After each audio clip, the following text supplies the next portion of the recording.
Bueno, siendo las 4:01, muy buenas tardes. Este es un cordial saludo a nombre de Syngenta Semillas, Syngenta como compañía. Estamos iniciando hoy, 17 de septiembre, lo que llamamos la segunda temporada de lo que son los webinars para este segundo semestre. Estuvimos desde mayo hasta junio en la primera avance de diferentes ciclos de charlas. En este semestre iniciamos hoy, una vez más a las 52 personas que estoy viendo conectadas. Decirles que esta es la primera de varios temas que vamos a desarrollar durante este semestre. Bienvenidos. Espero que este primero y los que siguen nos sigan acompañando, que les digan a sus colegas que también se acerquen. El esfuerzo es grande en tener grandes personas que nos dan referencia de información, como es el día de hoy con el doctor Francisco Villalpando.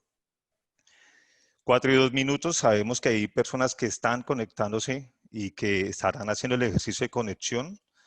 Vamos a darle una espera aproximada de 3 minutos, alrededor de las 4:05, 4:06, volveremos y daremos inicio entonces a este primer webinar de este segundo semestre.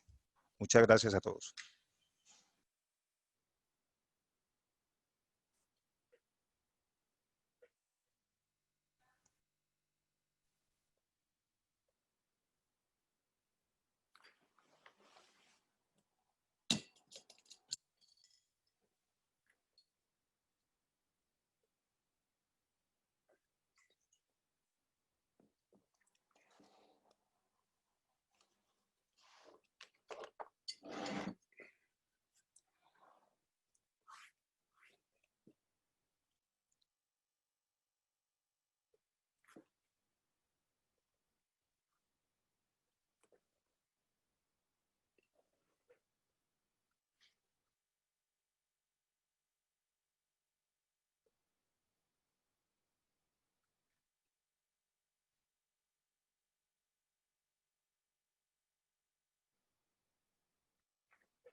Bueno, mientras hacemos espera, vamos a dar inicio para las personas que están conectadas. Ya vamos en 70 personas que están conectadas con un video que queremos que ustedes conozcan como preámbulo de la misión de Syngenta en este video. Un momento.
Bueno, listo. Entonces, bienvenido nuevamente. Tercer saludo para las personas que están conectándose hasta el momento. Les decía, iniciamos segundo ciclo de webinar, segundo semestre, segunda temporada de estos seminarios virtuales. Déjenme saludarlos. Mi nombre es Wilson Angulo, soy comercial de Syngenta Semillas en Colombia. Y con el equipo comercial y técnico queremos siempre rodearlos y tratar de estar cerca de ustedes de cara al agricultor para seguir sembrando futuro. El tema que vamos a abordar hoy es efectos del cambio climático en la agricultura. Y no más, si ustedes googlean y buscan cambio climático en la agricultura, yo acabo de encontrar por lo menos 2.320.000 artículos que tienen que ver con esta frase nomás ahí puesta. Con todas las opiniones, especialistas, y hoy, cómo no, con un especialista más con nosotros para ustedes que nos va a hablar de este tema. Hoy nos acompaña el doctor Francisco Villalpando desde Jalisco, México, y les voy a leer los estudios y la experiencia laboral del doctor Francisco.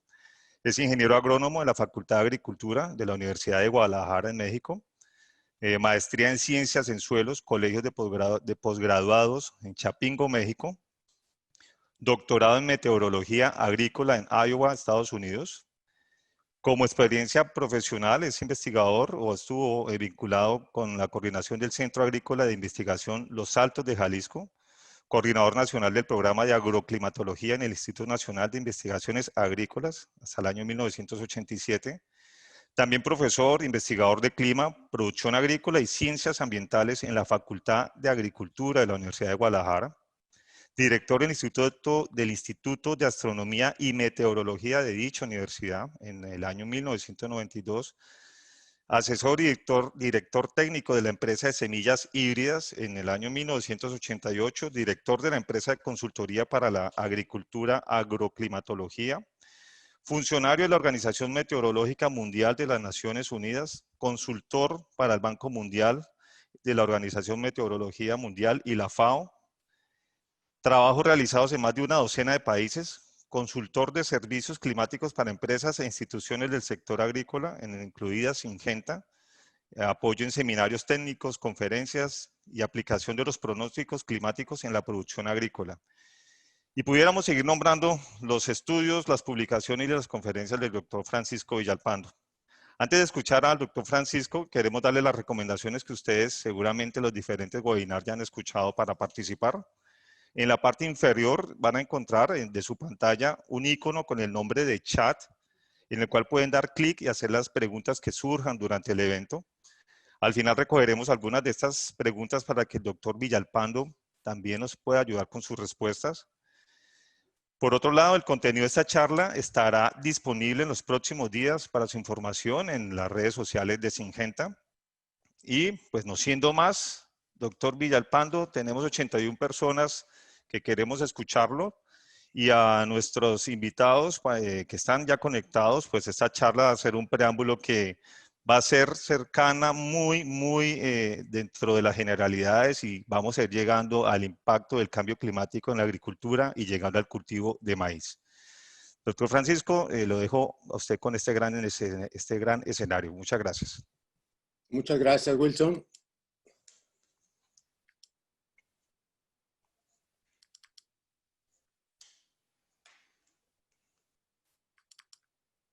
Aquí estoy tratando de compartir Tranquilo. la imagen. Tómese su tiempo mientras la charla carga, no hay problema.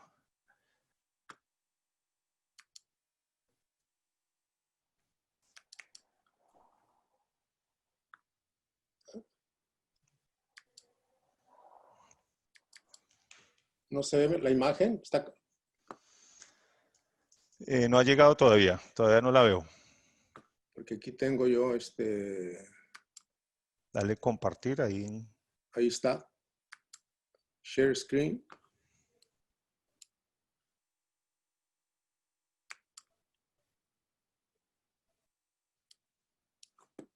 ¿Qué ha pasado,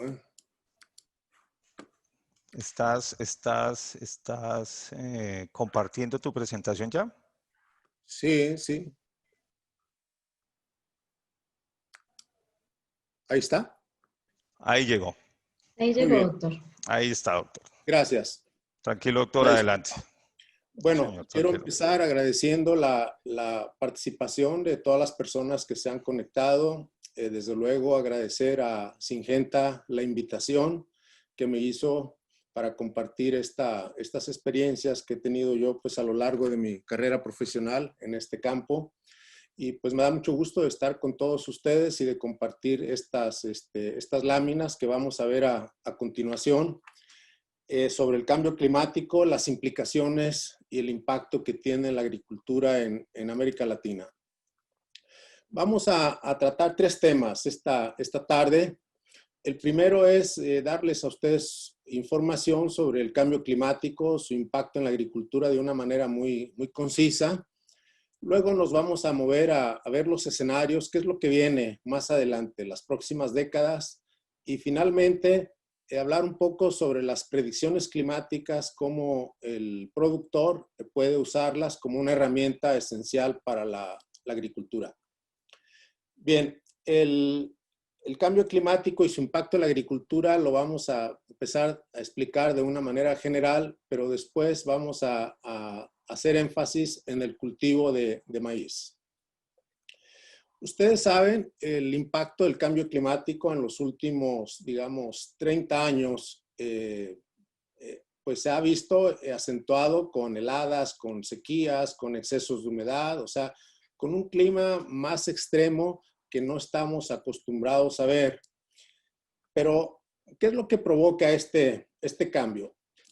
Muchos han escuchado pues que ahora se emiten por el crecimiento de la población, por la industrialización de muchos países, pues un incremento en la emisión de gases que tienen un efecto de invernadero, o sea, que calientan la atmósfera, eso es lo que quiere decir.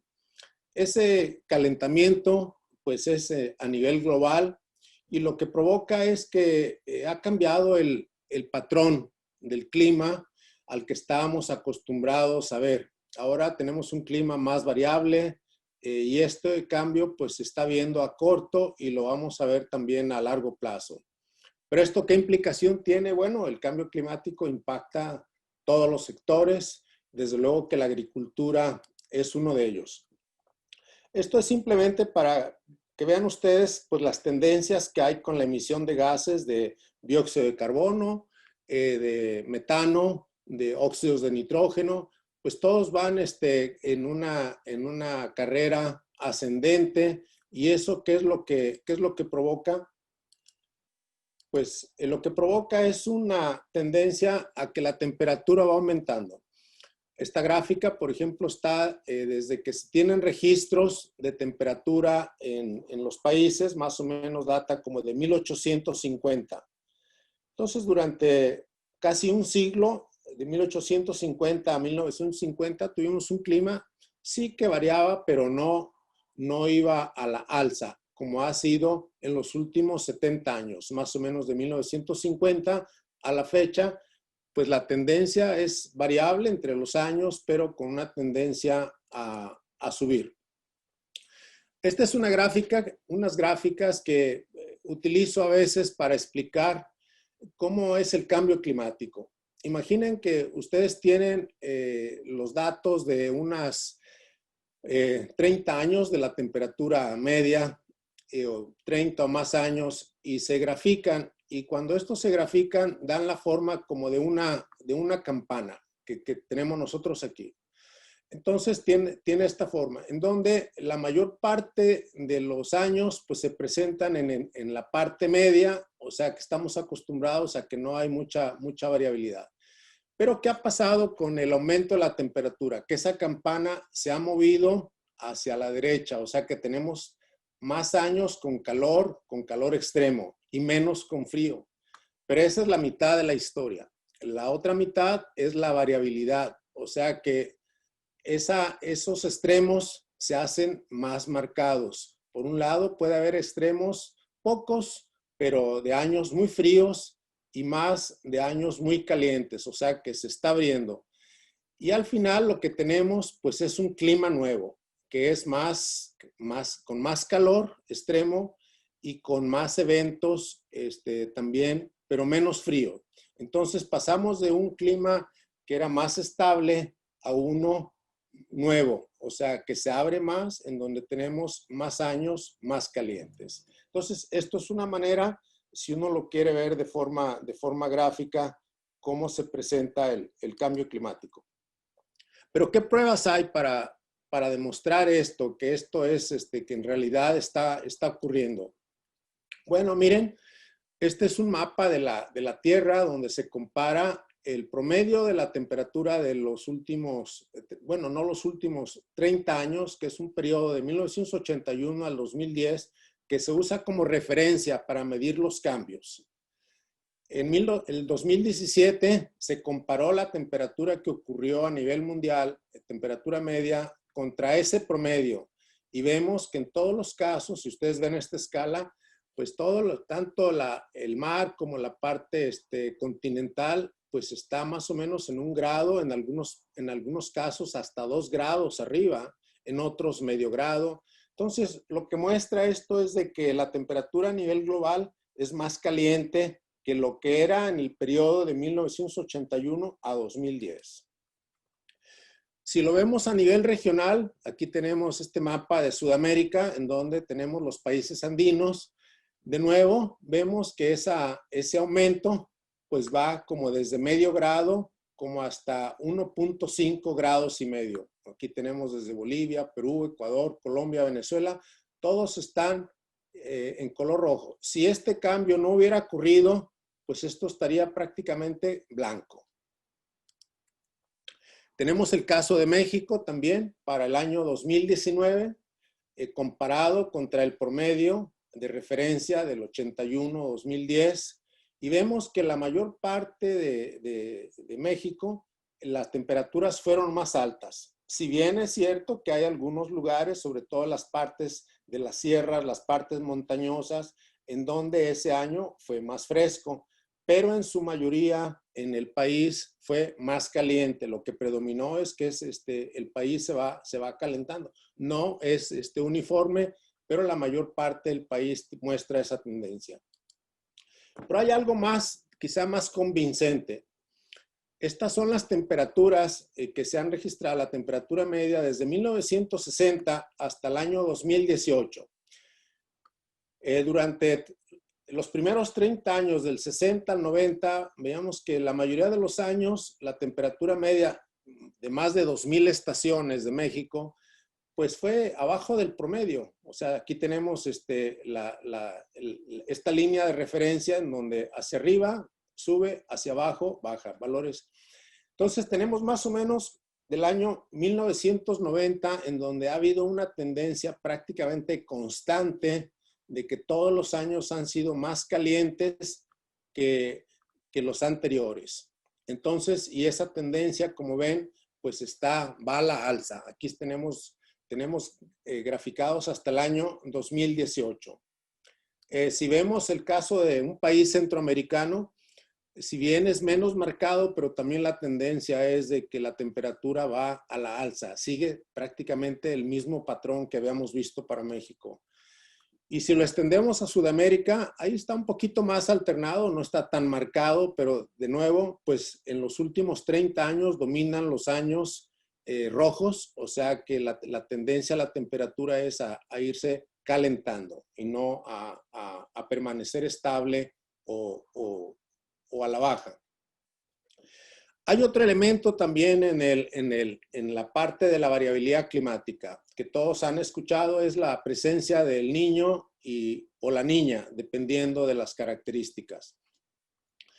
Este fenómeno que se identificó en Perú hace muchos años por la Navidad y que por eso se le puso el niño, porque lo vieron cerca de la Navidad, o sea, la época del niño Dios, obedece a que la parte del Océano Pacífico, la parte tropical, se calienta en los meses de primavera, verano, y luego se acentúa más este cambio, se presenta ya el fenómeno ya en los meses de otoño, invierno, que son los meses, digamos, de primavera, verano en el hemisferio sur, y lo contrario, pues, en el hemisferio norte.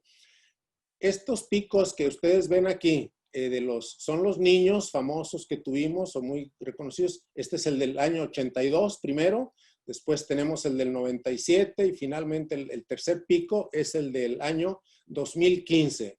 Y luego otros niños que ha habido ahí, pero más no tan intensos.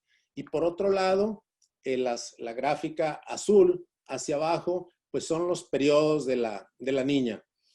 Esto pues no tiene una periodicidad, un ciclo bien definido, más o menos varía entre 2 y 7 años. En este momento, para información, esta es una imagen del 2 de septiembre del 2020, o sea que es actual. Lo que predomina actualmente es que el agua del Pacífico en la parte tropical, la parte ecuatorial, está fría. O sea, quiere decir que lo que esto indica es que se está acentuando más en la presencia de un periodo de la niña. Pero esto del niño y la niña, ¿qué efecto tiene en la lluvia, por ejemplo, y en la precipitación? Bueno, tenemos aquí el caso de México. Cuando hay un niño muy acentuado en México, lo que se tiene, la parte central y la parte del sureste, es una baja en la precipitación. En algunos casos, pues acentuado con una sequía. Y ocurre lo contrario cuando está la presencia de la niña, o sea que hay más abundancia de lluvias, sobre todo ya en una parte del este de Oaxaca, Chiapas y ya colindando con Guatemala. Ese mismo patrón se repite en Centroamérica, donde ustedes ven ahí Guatemala, Honduras, una buena parte de Costa Rica, en donde la sequía, la escasez de humedad, pues se acentúa más. Pero prácticamente el patrón aplica a todo Centroamérica. Y lo contrario, lluvia abundante cuando ocurre el periodo de la niña. Aquí vemos una parte de Guatemala y una parte del sur de Honduras y parte de Costa Rica, sobre todo. En el caso de Sudamérica, mostramos aquí algunos países, o sea, Venezuela, Colombia, cuando está el niño, tiene la parte de escasez de lluvia, mientras que ya si se va uno más hacia Ecuador, Perú, ahí es lo contrario, o sea, se va acentuando más. Esto es para los meses de verano. Desde luego que el verano de Colombia y de Perú, pues es el verano que tenemos en Centroamérica, en México, pero ya de Ecuador y Perú hacia abajo, pues es lo contrario, porque ya estamos en el hemisferio sur. Pero ¿qué es lo que ocurre cuando hay una niña, por ejemplo, en Colombia? Pues es uno de los países más afectados, más impactados con lluvias abundantes y que esto tiene un impacto grande en la agricultura. Como ustedes pueden ver, ahí es cuando hay la presencia de la niña, Colombia es uno de los países más impactados. Bueno, todo esto, ¿cómo impacta la agricultura? Vamos a verlo primero de manera general y luego vamos a irnos al maíz. Primero, pues hay un incremento de la temperatura, que eso es algo que está pues ya bien probado, está registrado y está bien documentado, no solamente pues con la agricultura, sino en otros campos, ¿no? El deshielo de glaciares, el deshielo de parte del Polo Norte, el aumento del nivel del mar, etcétera.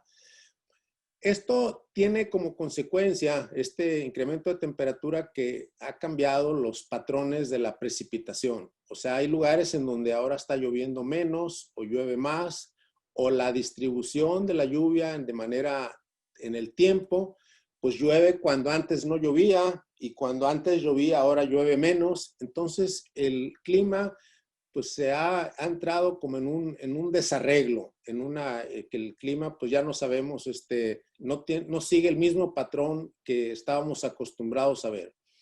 Pero además de eso, pues tenemos frecuencia de eventos extremos como sequías, inundaciones, tormentas, más frecuentes que pueden tener más impacto, en mayor extensión y sobre todo en una época en la que no estábamos acostumbrados a ver.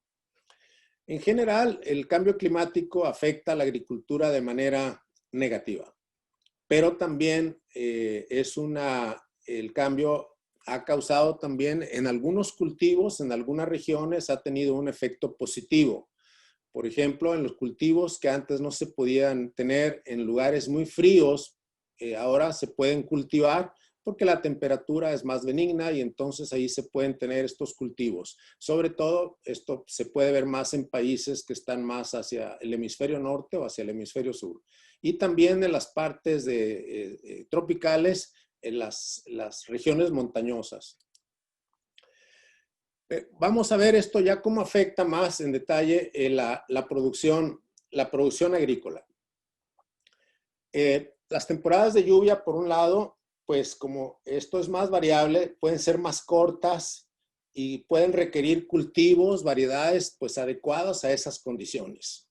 O sea que un año, pues no es igual que el que sigue, ni fue igual que el de hace 2 años. Se puede parecer a algunos en el pasado, pero el que viene, pues no va a ser igual que el anterior. Si la temperatura va aumentando, ¿eso qué efecto tiene en los cultivos? Bueno, que el desarrollo se acelera, o sea que el ciclo de cultivo se acorta. ¿Y eso qué tiene? Bueno, la temperatura alta produce estrés en los cultivos y eso pues reduce los rendimientos al final del ciclo. También la temperatura más alta pues aumenta la demanda de agua, sobre todo la frecuencia de agua en los cultivos, o sea que los calendarios de riego o métodos que son, pues esos tienen que ajustarse a las nuevas condiciones. En la agricultura de temporal, de secano, los cambios en esta disponibilidad de agua pues requieren prácticas de conservación de suelo para pues mejorar las condiciones para el cultivo. Y desde luego, pues optimizar lo que decía del agua de riego. Los periodos secos, si se combinan con temperaturas, periodo seco con altas temperaturas, pues eso da origen a la presencia de plagas. Y si es con una cantidad alta de humedad, pues esto ocasiona o está asociado con brotes de enfermedades. Esta mayor frecuencia de eventos extremos y de cambios, pues trae como consecuencia pues, que el productor, el técnico, las instituciones necesitan estar más informados sobre el clima. Es decir, no se puede hacer una agricultura todos los años igual, con una misma tecnología, sino que hay que estar informado cómo son las condiciones que se van a presentar. Vamos a verlo ya más en detalle ahora en el caso del cultivo de maíz. Vamos a analizar el caso de la temperatura. Un aumento de la temperatura media, ¿qué impacto tiene en el maíz? Bueno, en principio se acorta el ciclo de cultivo, puede acortarse los días a floración, a maduración, y esto pues tiene como consecuencia una reducción de rendimiento. Ustedes saben, un maíz después de la floración a la madurez fisiológica, pues porque es el periodo en el que el grano se empieza a formar, en donde empieza a aumentar cada día los kilos por hectárea. Si ese periodo se acorta entre la parte de floración y madurez fisiológica, pues el rendimiento es más bajo. Y si la temperatura es alta en ese periodo, pues ese rendimiento se va a reducir. El aumento de la temperatura media también trae como consecuencia mayor demanda de agua. Lo que decía hace un momento, de riegos más frecuentes donde se hace agricultura de riego. Perdón. Y también la mayor incidencia de plagas y enfermedades. O sea, lo que decía de manera general para la agricultura, pues eso también aplica al caso del maíz. Hay algo muy interesante, el aumento de la temperatura mínima, o sea, la temperatura que ocurre durante la noche, sobre todo donde se cultiva maíz en los trópicos, en las regiones calientes. Durante la noche, si la temperatura mínima va aumentando, entonces el cultivo de maíz sigue trabajando. En el término técnico que se usa es el de la fotorrespiración, o sea que fotorrespira durante la noche. La planta sigue trabajando. ¿Y eso qué tiene, qué impacto tiene? Bueno, que si durante el día acumuló, por decir algo, 100 kilos para una unidad de superficie, durante la noche perdió 20 o 30. Y entonces ya la ganancia neta pues es menor. Y eso a causa de que se tiene una temperatura mínima elevada durante la noche. El caso de la temperatura máxima tiene un efecto distinto, o sea, ese causa estrés térmico. O sea, sobre todo si las temperaturas diurnas son mayores de 35 grados y eso se presenta pues no solo en un día, sino en varios días. Eso tiene un efecto.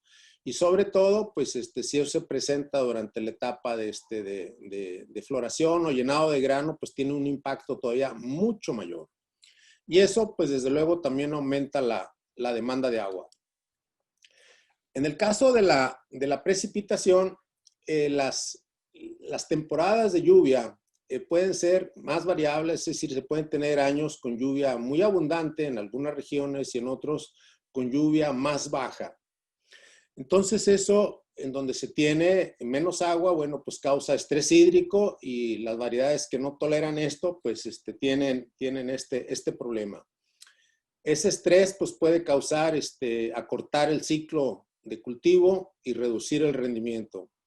Y en caso contrario, cuando hay lluvias abundantes, pues ese exceso de humedad puede causar daño al maíz, sobre todo en los primeros 30, 45 días, cuando la planta es pequeña y tiene todavía un desarrollo de raíz en evolución. Entonces ahí ese periodo es el que le puede impactar más. Un caso de esto se ve a veces en años muy lluviosos en la región donde se produce maíz en México, la región del Bajío. ¿Qué es lo que pasa con la temporada de lluvias más corta o que empieza más tarde? Bueno, pues eso requiere, si se tiene esta información previa, pues eso demanda variedades de ciclo más corto y que puedan tener una alta productividad, aun cuando tengan menos días de ciclo, pero que puedan tener capacidad genética de poder compensar de alguna forma esa reducción en el ciclo. También esto puede ocasionar fecha de siembra por las condiciones de que las temporadas de lluvia van cambiando, se van moviendo. Y desde luego esto tiene otra implicación que a veces no se toma en cuenta, que esto produce cambios en el nivel de insumos agrícolas, o sea, el nivel de fertilizantes, la cantidad de semilla y el nivel de otros insumos que se pueden usar para la producción. Bueno, vamos a dejar el maíz por un momento y vamos a volver en unos 5 o 10 minutos de nuevo, pero antes vamos a ver los escenarios del clima, es decir, cómo viene el clima en las próximas décadas. Vamos a revisar un poquito lo que va a venir para México, para Centroamérica y para la región andina. Los escenarios de cambio climático son, pues es una representación de cómo va a ser el clima futuro. Y esto, pues, para tener una idea de el clima que tenemos ahora, cómo va a ser los próximos 10 o 20 o 30 o 50 años. Estos escenarios dependen básicamente de las tasas de emisión de gases de efecto invernadero, o sea, los que producen calentamiento. Y eso, pues, desde luego es lo que va a impactar, lo que va a tener la medida del impacto del cambio climático. Y estos escenarios a nivel global, pues se usan muchos modelos climáticos, estos se analizan y se utilizan muchos modelos pues para que las proyecciones sean más fiables y que reduzca la incertidumbre. Esta lámina que tienen ustedes aquí a la izquierda tiene los escenarios de cambio climático que se están manejando ahora a nivel global, que son 4 y que depende de la emisión de gases de invernadero. Hay uno que es el que dice 2.6, el que tiene menos, y otro el 8.5, que es el que tiene más. ¿Eso qué son?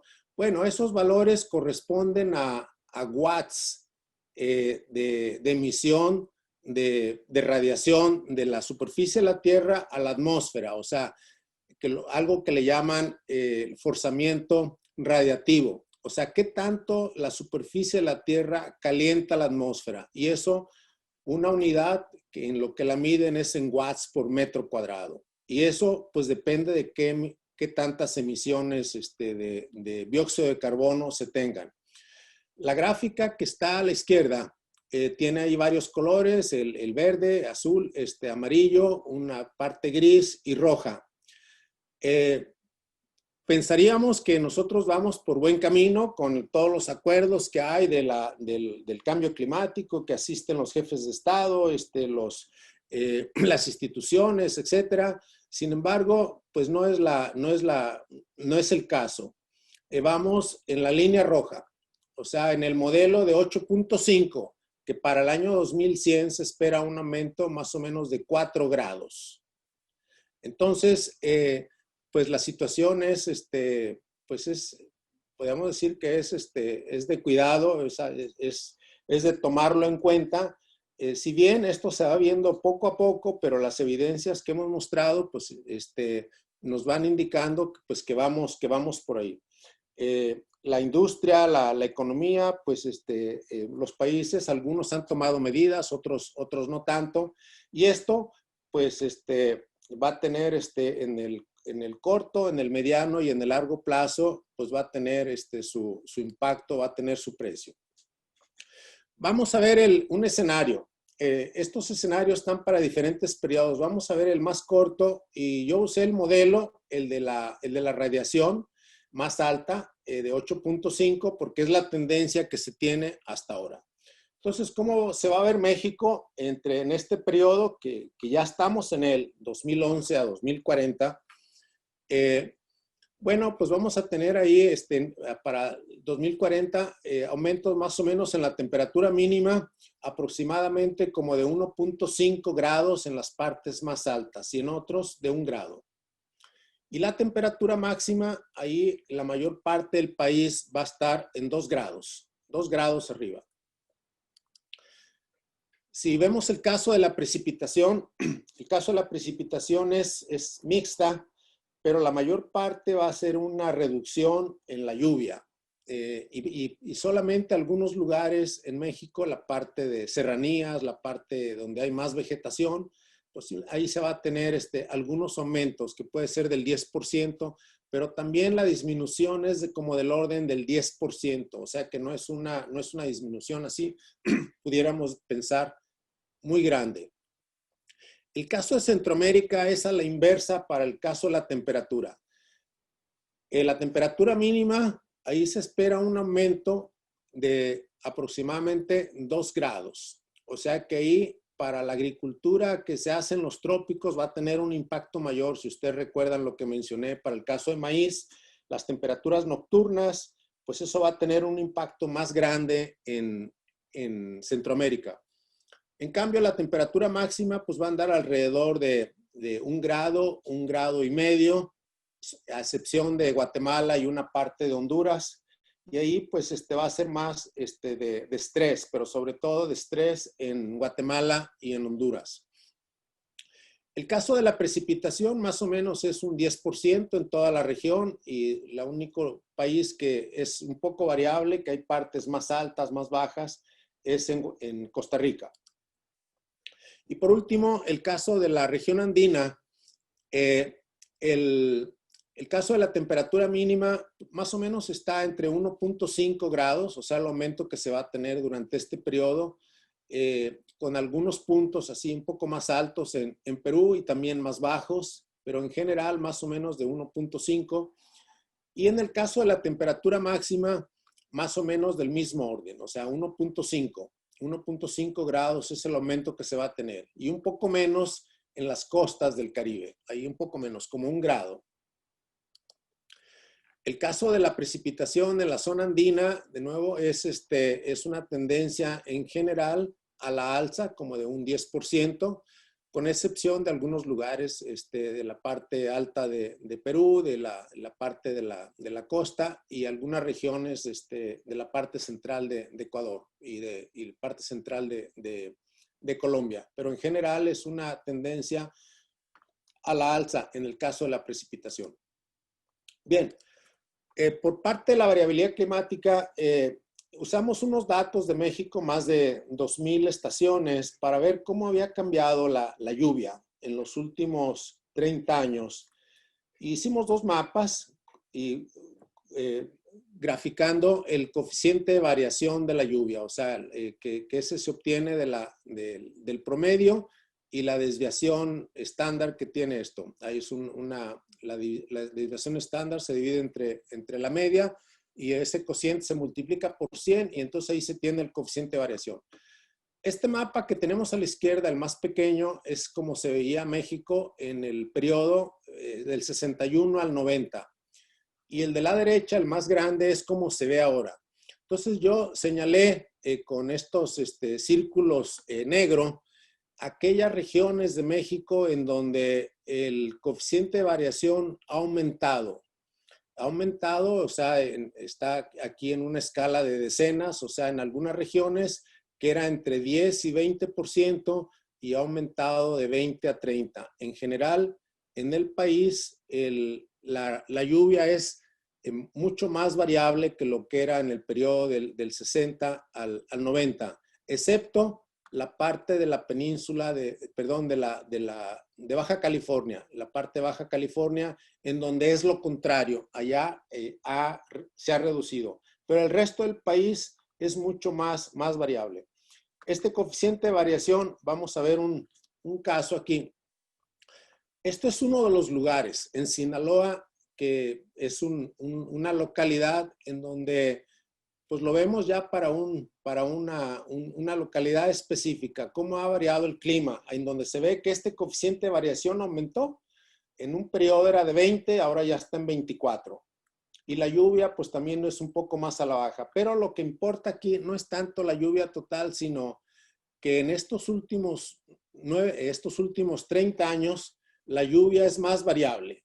Y entonces tenemos, mientras que en el periodo 60-90, un año seco nada más, ahora en esta localidad tenemos 9 años secos. Entonces eso simplemente para mostrar que hay lugares en donde, si bien la lluvia no ha cambiado mucho en la cantidad total, sí en la cantidad que se presenta año con año. O sea, años de extrema sequía como estos que tienen aquí. Hay otros casos, sin embargo, que ocurre lo contrario. Por ejemplo, este es en Campeche, en donde también ese coeficiente de variación pasó de 14,8 a 18,2. Pero aquí ocurre lo contrario. Aquí hay una tendencia a la alta. O sea, que ahí la precipitación va aumentando, que es también algo que, pues, que es de notar, porque ahí pues las medidas que se pueden tener es lo contrario, ¿no? Para en el caso de una sequía. Bueno, estos son algunos ejemplos que ustedes vean que a nivel local, pues estos análisis se pueden hacer para pues ya ver más de cerca qué es lo que está pasando ya en una localidad. Vamos a ver por último el último tema, las predicciones del clima, cómo se pueden usar en la agricultura, que es una herramienta pues, esencial.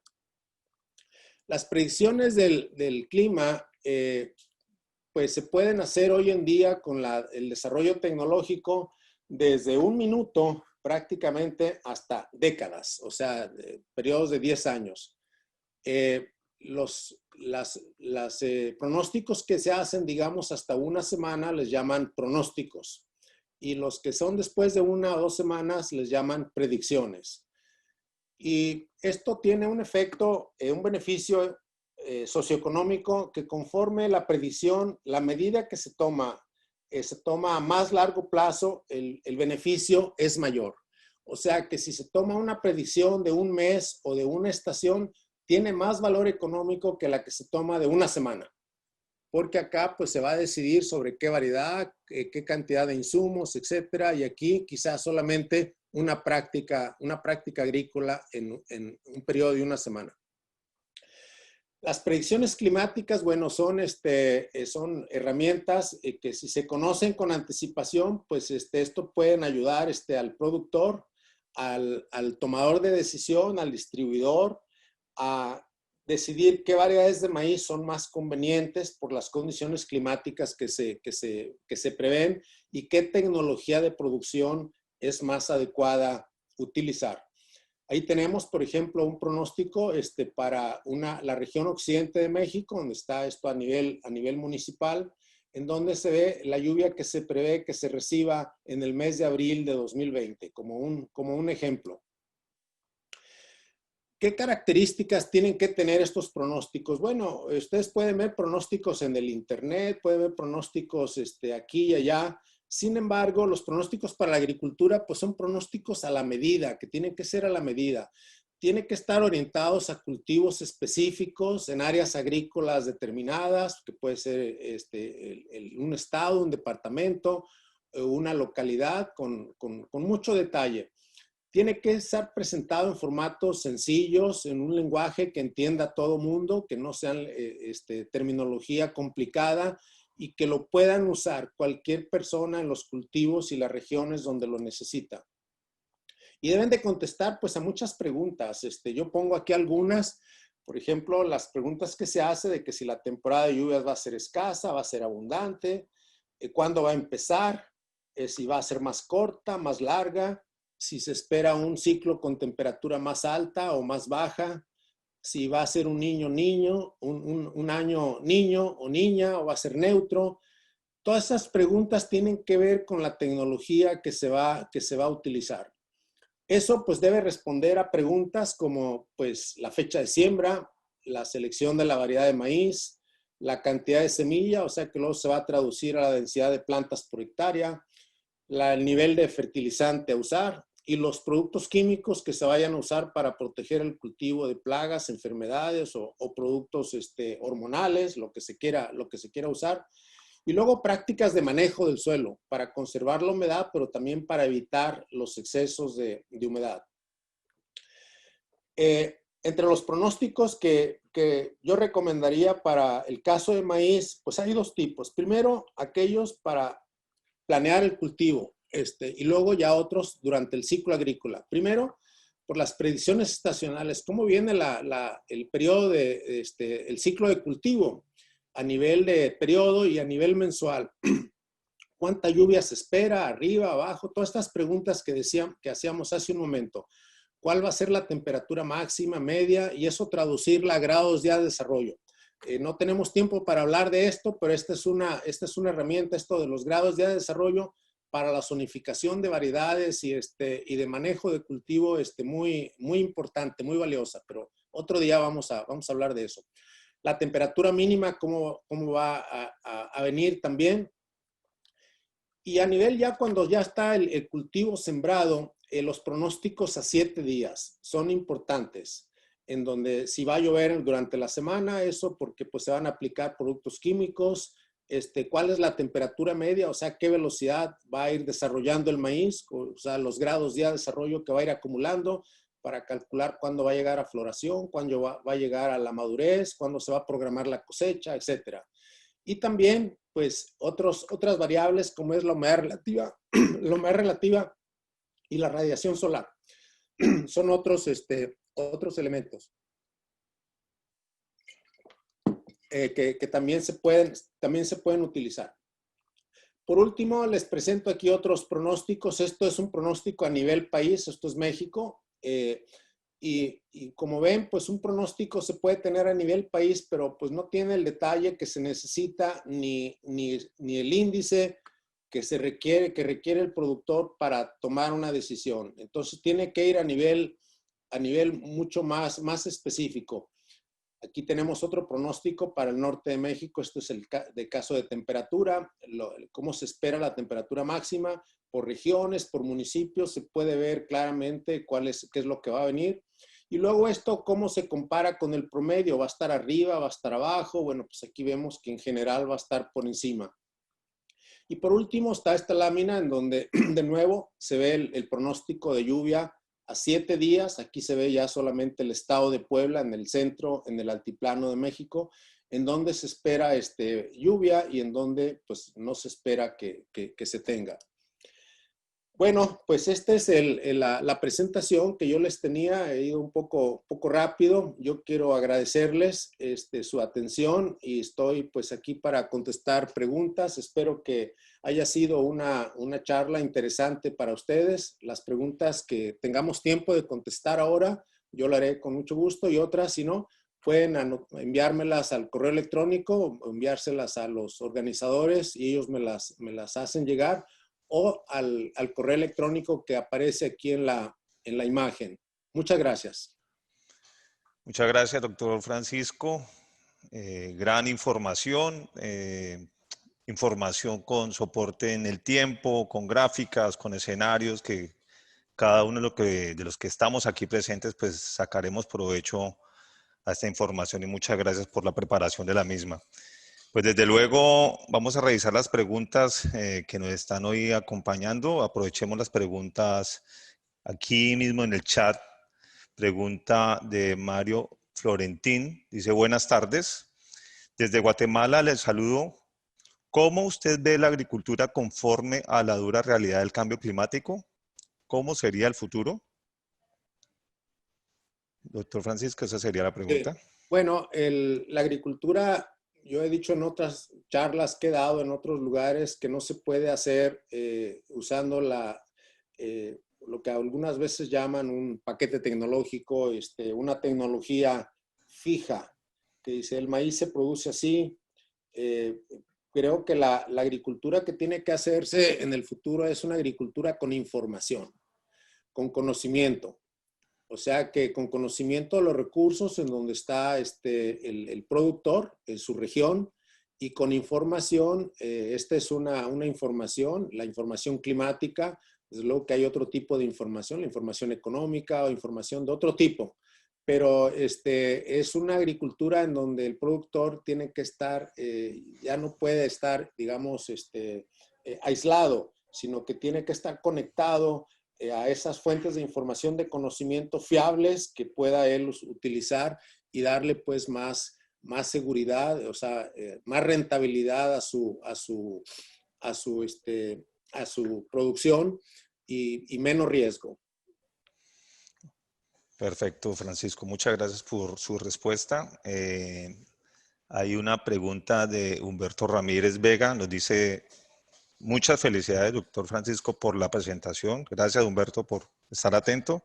La pregunta es, ¿cuál sería la respuesta de las plantas C3 y C4 ante este cambio climático?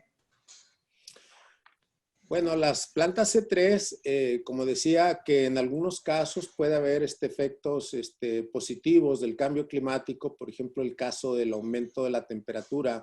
Las plantas C3 que requieren, al haber más dióxido de carbono en la atmósfera, pues podían tener condiciones más favorables para tener rendimientos más altos como la soya o el trigo, siempre y cuando no haya reducción, aumentos en la temperatura mínima, por ejemplo, en el caso de trigo, en la primera etapa de desarrollo, o no haya condiciones extremas de temperatura, o en el caso de soya. Pero sí los cultivos C3 se pueden beneficiar de la mayor abundancia de dióxido de carbono. Ok, entendido. Estoy leyendo aquí nuevamente pregunta del panel. Espérate que no puedo revisar aquí.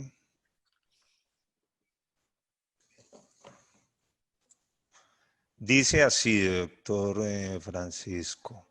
¿Cuáles técnicas estadísticas se pueden utilizar al momento de tener espacios vacíos en los datos climatológicos? Bueno, hay técnicas que se pueden utilizar de la misma serie histórica, si el periodo no es muy largo, empezando el más sencillo, para los meses en donde hay datos y el promedio para ese periodo. Ese es digamos, el método más simple. También el de las estaciones vecinas, en donde sí recogieron datos, y entonces son métodos de interpolación que se pueden utilizar para estimar el dato en donde no se tiene. Hay métodos que pueden hacer esto También con las estaciones que se tienen datos, se puede crear una malla para una región, un estado, un país, y entonces con las estaciones que tienen datos se pueden estimar en puntos que no hay datos. Entonces, eso, aun cuando no haya habido ahí nunca una estación meteorológica, se pueden tener series históricas con puntos en donde sí se registró. Hoy en día los satélites pues miden también la temperatura a nivel de la superficie y se pueden construir estas mallas y estimar la temperatura para periodos largos. Hay, por ejemplo, información de NASA que puede utilizarse para los últimos 35 años. Ok, doctor Francisco, entendido. Una pregunta que tenemos aquí internamente, que nos la formulan por la red, dice así: ¿qué hay de cierto que el calentamiento global que produce deshielo de casquetes polares puede causar desbalance de la salinidad del mar y esto pueda llevar a un enfriamiento global? Sí, obviamente que el deshielo, o sea, si se hace ya en un grado alto, sí puede tener un efecto, ¿no? Puede tener un efecto. No sé, yo no sabría decirle en este momento cuánto sería el impacto, pero definitivamente sí tendría un efecto esa agua, porque es agua que se puede utilizar como agua para tomar, ¿no? O sea, de los casquetes de los polares, que no es agua salina, pero sí tendría un impacto en el contenido de la sal, porque si tomamos la superficie de los casquetes polares del norte y sur, pues es una superficie bastante grande. Ok, gracias, doctor Francisco. Otra pregunta dice: ¿qué me puede comentar sobre déficit de presión de vapor y su relación con el rendimiento de los cultivos? Bueno, lo del déficit de presión de vapor es más que todo una medida para un parámetro que se mide en la atmósfera para estimar, por ejemplo, la demanda de agua en el caso de maíz, para estimar la evapotranspiración, o sea, la demanda de agua que puede tener un cultivo. Entonces, ese es un parámetro que se puede medir con la humedad relativa, o se puede medir con la temperatura mínima, el déficit de presión de saturación de vapor. Y eso pues se usa para calcular la cantidad de agua que requiere. O sea, a un déficit grande, pues obviamente la demanda de un clima seco, con viento, pues ese déficit es grande y entonces la demanda de agua pues puede ser en un cultivo, en un lugar, puede ser de 8 milímetros por día, o sea, 8 litros por metro cuadrado, ¿sí? O una cantidad pequeña puede ser de 2 o 3, o sea, de 2 o 3 milímetros o 2 o 3 litros por metro cuadrado. Gracias, doctor Francisco. Pregunta siguiente: ¿qué podemos hacer nosotros como agricultores para minimizar este efecto de cambio climático en la agricultura? Pues ahí hay una serie de prácticas que se pueden hacer, o sea que por un lado, pues el cambio climático llegó para quedarse. Entonces, pues lo mejor es pues tratar de las prácticas que se hagan es de adaptarse a la nueva situación. Entonces, por un lado, pues se pueden tener prácticas de mejoramiento del suelo, o sea, de que el suelo tenga más materia orgánica, que no se erosione, que pueda retener más humedad para amortiguar periodos de escasez de lluvias.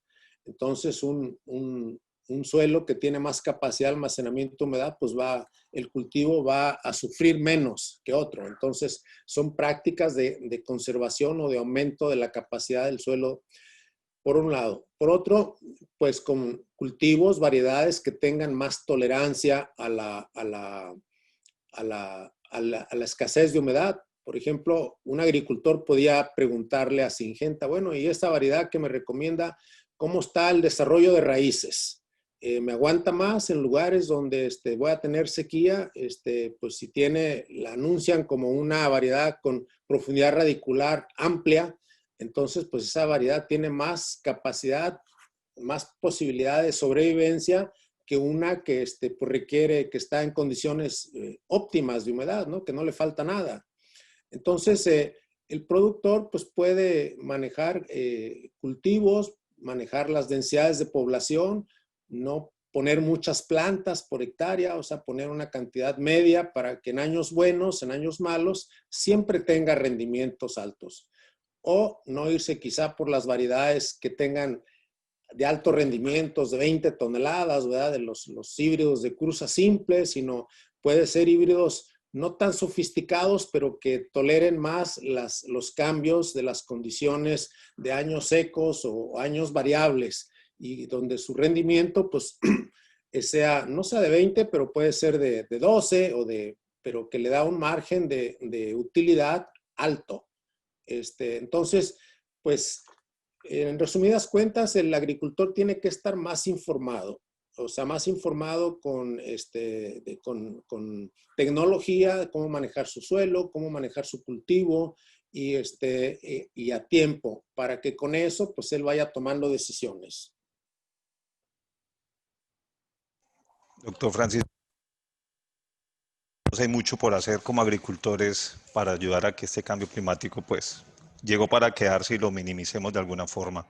Otra Sí. pregunta, ¿en los próximos años usted cree que será difícil predecir de manera exacta el comportamiento del clima? Bueno, la gráfica que presenté ahí de los pronósticos, hoy en día, por ejemplo, los pronósticos digamos, voy a hablar del mundo desarrollado. En el mundo desarrollado, los pronósticos que antes se hacían a 3 días y que tenían una probabilidad de acierto de 80, ahora la tienen de 95, 98.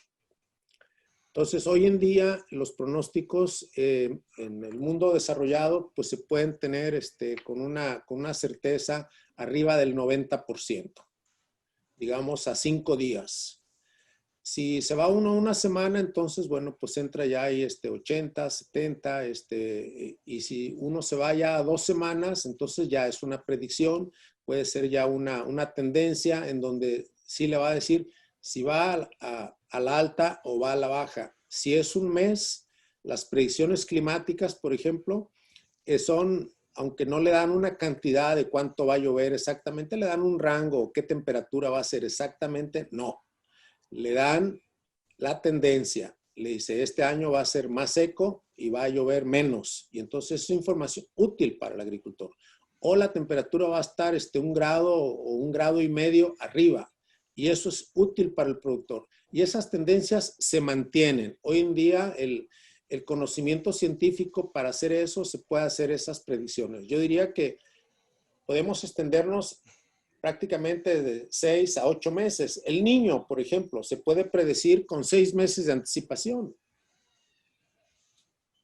O sea que las Sí. medidas que puede tomar el productor puede tener información con meses de anticipación para tomar decisiones. Entonces, y desde luego que la certeza, la cantidad de dónde va a llover y cuánto va a llover y eso, pues conforme el periodo es más corto, pues la probabilidad de certeza es más alta.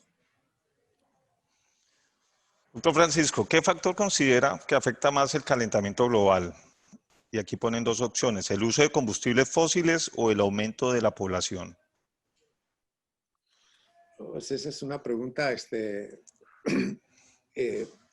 difícil. En una ocasión, una especialista en cambio climático, la primera diapositiva que puso la causa del cambio climático y puso la gráfica del crecimiento de la población y todo el mundo se quedó mudo, ¿sí? La verdad es que son las dos cosas, o sea que el aumento de la población pues demanda más servicios, demanda más alimentos, demanda más agua, demanda más energía, demanda más cosas, ¿sí? Y entonces pues podríamos decir que en su origen es el aumento de la población, pero pues también hay otras formas en las cuales se puede conseguir los alimentos, en los cuales se puede obtener la energía, no solo es de combustibles fósiles. Muchos países están siguiendo una política de energía verde, o sea, la energía eólica, la energía solar, la energía térmica, etcétera, y alejándose cada vez más de la energía de los combustibles fósiles, del petróleo. Entonces yo pienso que es una combinación, o sea que la población pues tiene su parte, pero en la parte de los combustibles, pues eso sí, eso es esencial, o sea que eso se tiene que reducir. Y no solamente combustibles, sino también pues todo el uso que se da, la parte industrial, o sea, los combustibles que usan en la industria, ¿no? No solamente, uno cuando habla de combustibles, uno piensa en los vehículos o los aviones, pero pues todo lo demás se mueve con energía, pero puede moverse, empezarse a mover con otro tipo de energía alterna. Perfecto, doctor Francisco. 5 y 7 de la tarde vamos a hacer la última pregunta. La pregunta o preguntas que queden faltando, por favor, nos las hacen llegar al doctor Francisco en su página o a nosotros directamente.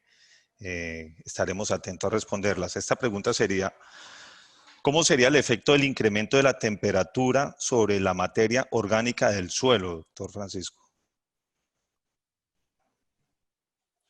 Bueno, la materia orgánica con la temperatura, obviamente que tiene una evolución más rápida, ¿no? Digamos, un suelo frío con materia orgánica, o sea, en los lugares, los países fríos, pues la materia orgánica prácticamente no se mineraliza tan rápido y que pueda ser utilizada como fuente de nutrientes para los cultivos. En cambio, en los trópicos, pues la materia orgánica, la temperatura tiene un efecto, o sea, de que esa materia orgánica, pues digo, ese aumento de la temperatura va a ayudar a descomponer más rápido la materia orgánica y mineralizarla para que se pueda usar luego por los cultivos. Pero necesita no solamente la temperatura, necesita microorganismos que le ayuden, ¿sí? Y necesita humedad. Entonces, los microorganismos, pues es otra cosa que también se le puede ayudar al productor a empezar a usar microorganismos para mejorar la materia orgánica del suelo. Eso es otra cosa que no muchos agricultores lo usan. En el pasado se usaba más, llegaron los fertilizantes minerales y se olvidaron de los fertilizantes orgánicos. Pero en muchas regiones eso se está volviendo y sobre todo el uso de microorganismos. Por ejemplo, residuos de maíz. Cuando se hace la cosecha y todo ese residuo que queda ahí, pues no cortar al ras, que la cosechadora no corte al ras, que deje unos 30 centímetros de la caña, y eso se incorpora, se adiciona un poco de nitrógeno y microorganismos al suelo y eso se integra directamente al suelo, enriquece la materia orgánica, la humedad, los minerales y demás. Y desde luego que ahí la temperatura pues juega un papel importante, pero pues tiene que tener también humedad, o sea, hacerlo en un momento oportuno.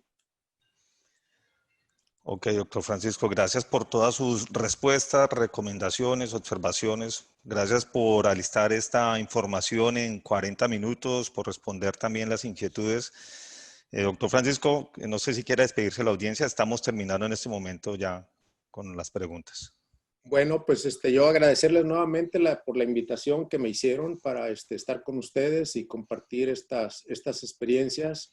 Y bueno, yo espero que haya sido útil, que la hayan disfrutado. Para mí son acá ya más de medianoche, pero, yo estoy muy contento de haber tenido esta oportunidad de estar con ustedes y espero que no sea la última. Muchas gracias. Bueno, que así sea y muchas gracias, doctor Francisco, por su tiempo. Como les vengo diciendo, hemos llegado al final de nuestro webinar. Ustedes, una vez inscritos, van a recibir una encuesta para que puedan calificar este espacio y puedan brindarnos también recomendaciones sobre qué temas desean que se toquen y sean de interés para ustedes. A nombre de Syngenta les damos las gracias por su participación y una feliz tarde. Gracias por acompañarnos y hasta la próxima.